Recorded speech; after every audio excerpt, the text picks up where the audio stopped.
جو تقدیر میں لکھا ہے وہ مل کر رہے گا. جتنی دولت اللہ نے لکھی ہے وہ مل کر رہے گی، وہ ملے گی. ہم جو کچھ بھی کر لیں، ساری دنیا جمع ہو جائے، ہماری کل دولت سے وہ جو اللہ نے لکھی ہے اس میں سے ایک پینی، ایک پاؤنڈ، ایک یورو، ایک درہم، ایک دینار، ایک روپیہ بھی نہیں نکال سکتے. جو لکھا ہے مل کر رہے گا. اور اگر ساری دنیا ہماری ساتھی بن جائے، ہماری معاون بن جائے، سارے مالدار لوگ ہماری مدد کرنا شروع کر دیں، تو جو اللہ نے لکھا ہے اس میں ایک پینی کا اضافہ نہیں کر سکتے. یہ قانون ہے. اگر مسلمان ہیں تو اس پر ہمارا عقیدہ ہونا چاہیے کہ جو کچھ اللہ نے لکھا ہے وہ مل کر رہے گا.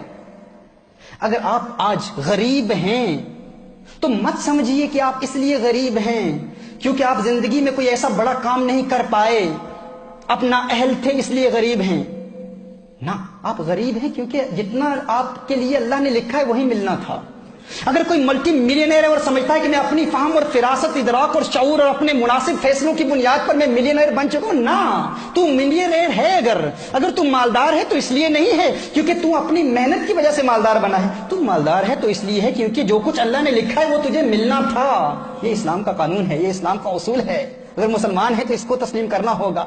اگر ہم مالدار ہیں تو اس لیے ہیں کیونکہ اللہ نے تقدیر میں لکھا ہے. اب جو لکھا ہے وہ تو مل کر رہے گا نا، اس سے تو ہمیں کوئی محروم نہیں رکھ سکتا. تو پھر پریشانی کس چیز کی؟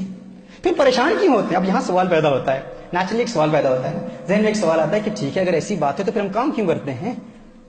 ہم محنت کیوں کرتے ہیں؟ گھر بیٹھے رہیں، کچھ نہ کریں تو پھر بھی مل جائے گا. تو آپ کو بتاؤں، یہی اسلام کا قانون ہے، یہی ضابطہ ہے. اگر آپ گھر میں بیٹھے رہیں، کچھ بھی نہ کریں، جو لکھا ہے وہ مل کر رہے گا.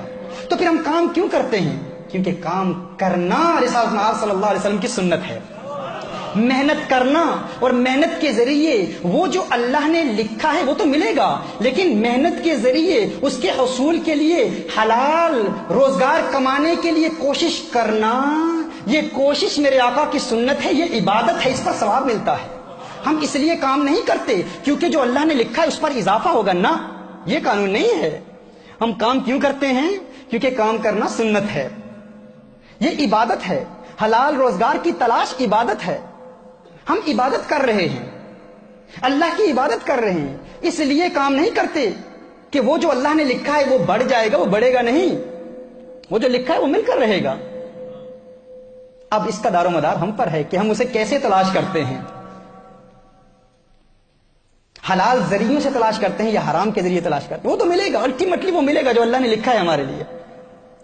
تو جو ملے گا اس کے لیے پھر ہم گناہ کیوں کریں؟ اس کے حصول کے لیے حرام کاروبار میں کیوں ملوث ہوں؟ اللہ عز و جل نے جو لکھا ہے وہ مل کر رہے گا. مجھے یہاں ایک واقعہ یاد آ رہا ہے. آج سے 4-5 سال قبل تقریباً ہمارے نیوٹن روڈ مرکز میں، ہمارے پرانے مرکز میں ایک صاحب میرے پاس آئے، ہماری محفل میں آئے. وہ کہتے ہیں کہ تنگ دستی ہے، بڑی پریشانیاں ہیں، میں چاہتا ہوں کوئی کاروبار مل جائے، روزگار کے لیے دعا کیجیے. کچھ محافل میں آنا جانا رہا، اللہ عز و جل نے کرم کیا، انہیں کام مل گیا.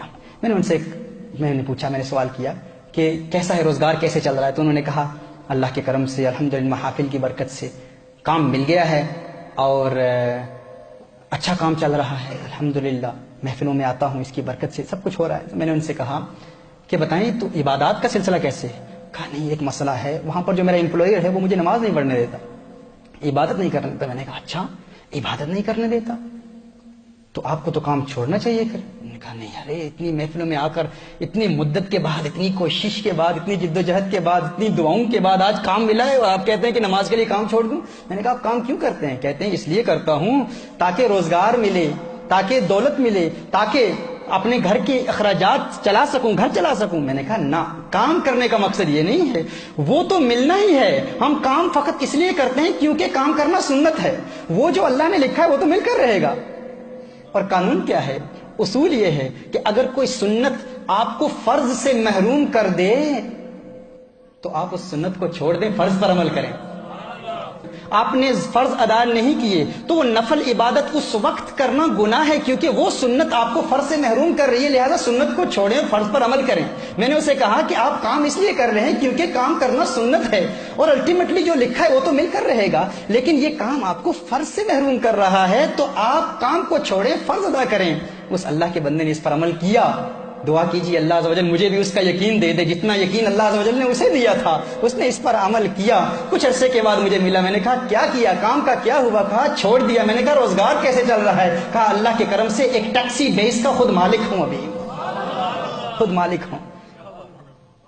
یہ یقین یہ ہمارے اندر اگر پیدا ہوگا کہ اللہ نے جو لکھا ہے مل کر رہے گا تو پھر کوئی غم نہیں، پریشانی ہے ہی نہیں، بڑے سے بڑا نقصان ہو جائے پرواہ نہیں۔ بھائی کیوں پریشان ہو رہے ہو؟ جو اللہ نے لکھا ہے وہ مل کر رہے گا۔ تو یہ دوسرا نسخہ تھا، دوسری تعلیم تھی۔ پہلی تعلیم کیا تھی؟ پہلا قانون کیا تھا کہ انسان کس بات کا یقین کر لے کہ میں اللہ کی رضا پر راضی رہوں گا، اور دوسری بات کیا؟ تعلیمات مصطفیٰ صلی اللہ علیہ وسلم کے ذریعے قلبی سکون حاصل کرنے کا طریقہ کیا ہے؟ انسان یہ یقین کر لے جو لکھا ہے وہ مل کر رہے گا۔ اور ہم کام کیوں کرتے ہیں، محنت کیوں کرتے ہیں؟ کیونکہ محنت کرنا رسالت مآب صلی اللہ علیہ وآلہ وسلم کی سنت ہے۔